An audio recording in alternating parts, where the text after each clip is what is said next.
कभी कभी लगता है ना कि एक बिल्कुल नॉर्मल सी शाम कैसे इतनी भयानक हो सकती है कि दो लोगों की जान चली जाए। आज हम दिल्ली के अलकनंदा में हुए एक ऐसे ही दिल दहला देने वाले क्राइम के बारे में बात करने वाले हैं जिसने एक हंसते खेलते परिवार की दुनिया हमेशा के लिए उथल पुथल कर दी। ये शब्द पीछे से बार बार छुरा घोंपा गया, ये पुलिस की शुरुआती रिपोर्ट से हैं। और सच कहूं तो ये एक लाइन ही उस शाम की पूरी हैवानियत को बताने के लिए काफी है। ये कोई लड़ाई झगड़ा नहीं था, ये एक क्रूर, सोची समझी साजिश थी जिसका मकसद सिर्फ और सिर्फ जान लेना था। तो कहानी शुरू होती है एक फ्राइडे की शाम से। 62 साल के राकेश सूद और उनके 27 साल के बेटे करण रोज की तरह अपने ऑफिस से घर लौट रहे थे, बिल्कुल एक नॉर्मल दिन की तरह। उन्हें अंदाजा भी नहीं था कि कुछ ही मिनटों का वो सफ़र उनकी जिंदगी का आखिरी सफ़र बन जाएगा। और सब कुछ इतनी तेजी से हुआ कि यकीन करना मुश्किल है। करण ने अपने पिता को अपार्टमेंट के गेट पर ड्रॉप किया ही था और जैसे ही वो कार पार्क करने लगे तभी उनके पड़ोसी असद सिद्दीक ने पीछे से राकेश पर हमला कर दिया। चीखें सुनकर उनका भतीजा रोहित बचाने दौड़ा तो उसे भी घायल कर दिया। और ये सब देखकर करण जैसे ही भागा भागा वापस आया, हमलावर उस पर भी टूट पड़ा। आप सोचिए, चंद मिनटों के अंदर एक शांत सी जगह खून से सन चुकी थी। लेकिन देखिए, ये सिर्फ एक क्राइम की कहानी नहीं है, ये एक पिता और बेटे की कहानी है। तो सवाल ये है कि आखिर कौन थे राकेश और करण सूद जिनकी जिंदगी इतनी बेरहमी से छीन ली गई। जब उनके साथ काम करने वालों से बात की गई तो पता चला कि वो सिर्फ कलीग्स नहीं थे, एक तरह से सहारा थे। लोग कहते हैं कि राकेश जी बहुत ही शांत स्वभाव के इज्जतदार इंसान थे और बेटा करण भी बिल्कुल उन्हीं के नक्शे कदम पर उतना ही दयालु और मददगार। यही बात उनके परिवार के दोस्त भी कहते हैं कि कभी किसी ने उन्हें ऊंची आवाज में बात करते तक नहीं सुना।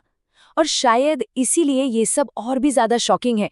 हर कोई यही सोच रहा है कि इतने शरीफ लोगों का भला ऐसा कोई दुश्मन कैसे हो सकता है। ये जानना भी जरूरी है कि सूद परिवार सिर्फ एक बिजनेस फैमिली नहीं थी। राकेश और करण उस घर की नींव थे।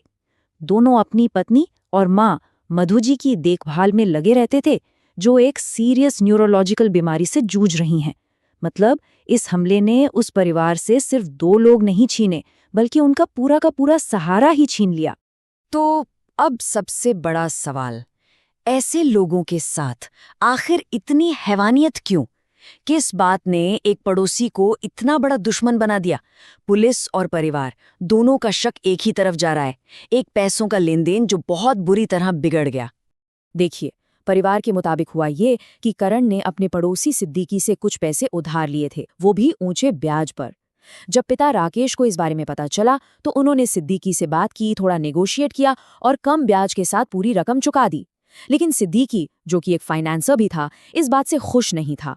उसे लगा कि उसे कम पैसे मिले और कथित तौर पर वो इसी बात से इतना नाराज हो गया कि उसने बदला लेने की ठान ली। लेकिन इस कहानी की ट्रेजेडी यहीं खत्म नहीं होती। इसमें एक और दिल दुखाने वाला एंगल है जो शायद इस हमले जितना ही क्रूर है।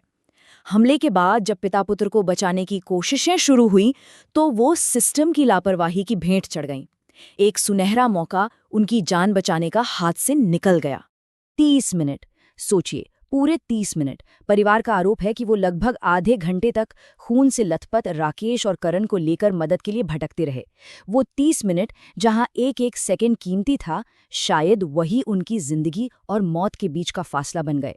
परिवार का ये भी कहना है कि वो सबसे पहले पास के एक नर्सिंग होम में गए, लेकिन वहां उन्हें कथित तौर पर लौटा दिया गया।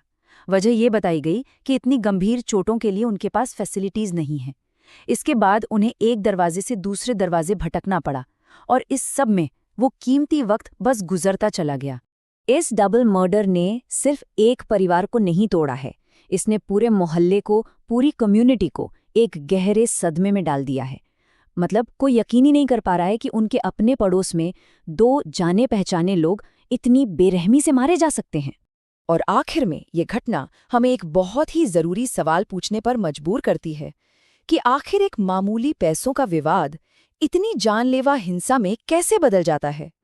क्या वाकई हम एक ऐसे समाज में रह रहे हैं जहां जिंदगी इतनी सस्ती हो गई है कि एक छोटे से झगड़े की कीमत 2 जानें हो सकती है? ये एक ऐसा सवाल है जो उस शाम अलकनंदा की गलियों में गूंज रहा था और शायद आज भी अपने जवाब का इंतजार कर रहा है।